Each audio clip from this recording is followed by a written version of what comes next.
Okay, let's dive right into this explainer. We're about to explore one of the most spectacular, high stakes military gambles in global history. I mean, we are looking at a moment in time where the fate of an entire continent literally hung by a thread, balanced on freezing mountain peaks and the edge of a cavalry saber. Welcome to our deep dive into the Battle of Chacabuco, which went down on February 12, 1817. This isn't just your standard story about two armies meeting on a battlefield. It's an absolute masterclass in strategy, endurance, and, well, the totally unpredictable chaos of war. Now, here is a question to kick things off. Did an act of blatant military disobedience actually save a continent's fight for freedom? Today, we're breaking down exactly how a near disaster in an isolated valley ended up changing the fate of South America forever. You see, the best-laid military plans almost always fall to pieces the second the fighting actually starts. We're going to look at the basic premise of this legendary clash, the incredible odds stacked against the liberation forces, and how one general's absolute refusal to follow orders almost doomed an entire campaign, right before miraculously turning into its greatest triumph. Section 1. The Impossible Mountain Crossing.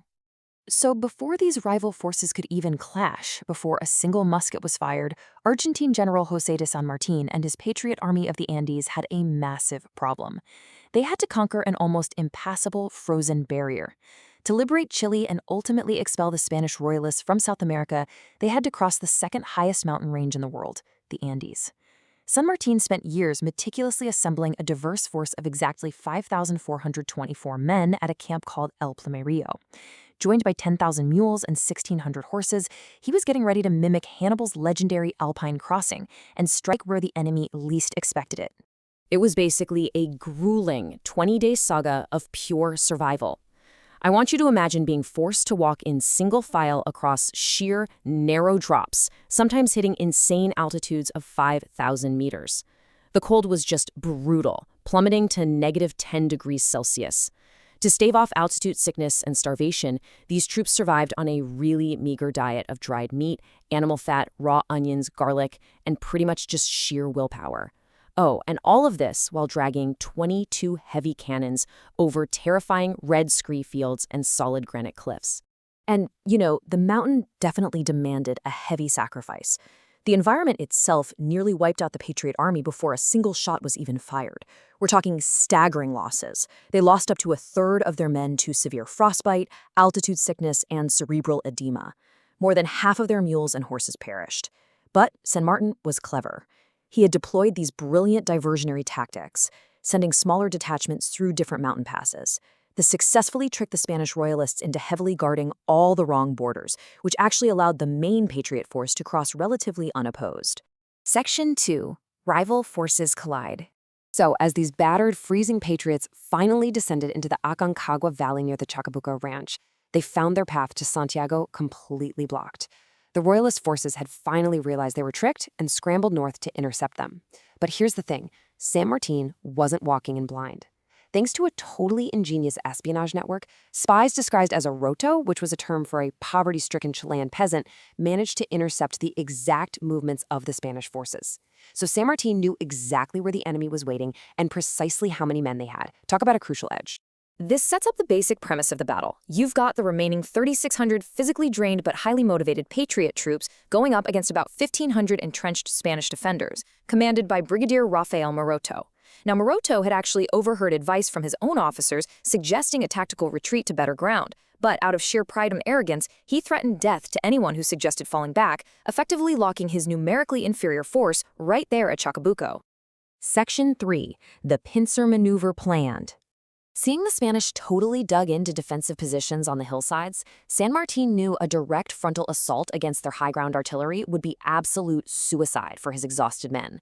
So he devised a trap.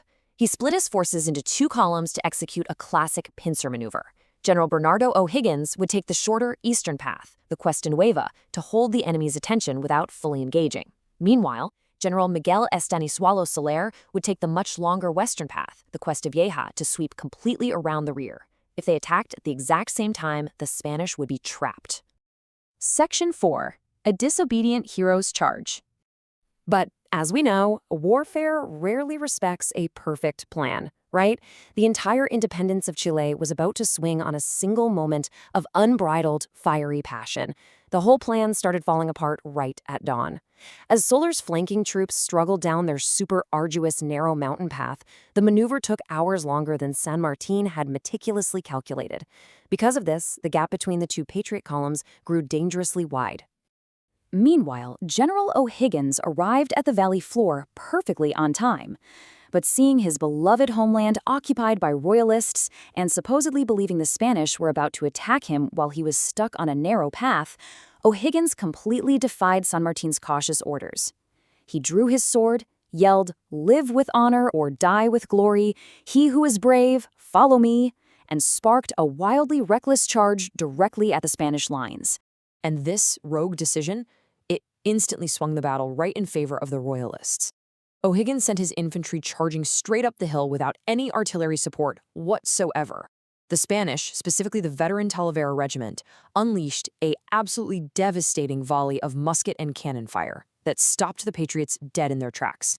The liberation forces were just getting chewed up by shrapnel, and a full Spanish counterattack seemed poised to destroy O'Higgins' column entirely. Just like that, the whole campaign was suddenly on the brink of absolute ruin. Section 5.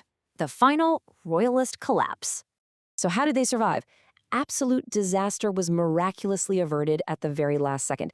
San Martín was watching this whole catastrophe unfold from a ridge through his spyglass, and he knew he had to act instantly. He couldn't wait for Soler anymore.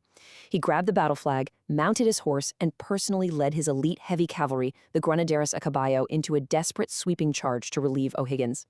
Seeing their commander-in-chief storming into the fray provided an unbelievable psychological boost to the retreating Patriot infantry, who suddenly rallied and held their ground. And then, right as the Spanish lines really started to buckle under that thunderous cavalry pressure from San Martín, General Soler's delayed column finally emerged from the western hills. The trap was sprung. Soler's men swept the Spanish artillery positions and completely enveloped the royalist rear. The Spanish desperately tried to form defensive squares around the Chacabuco ranch, but it was totally useless. The battle quickly devolved into brutal hand-to-hand combat until the Spanish lines entirely collapsed into a disorganized, panicked rout. To really put this into perspective, once that pincer maneuver actually snapped shut, the results were devastatingly one-sided. Check this out. The Patriot army suffered an astoundingly low 12 men killed in the initial battle, along with 120 wounded. The Spanish Royalist army, on the other hand, was utterly decimated, with 500 soldiers killed and 600 taken captive. It's an incredible testament to the effectiveness of the strategy once it finally came together.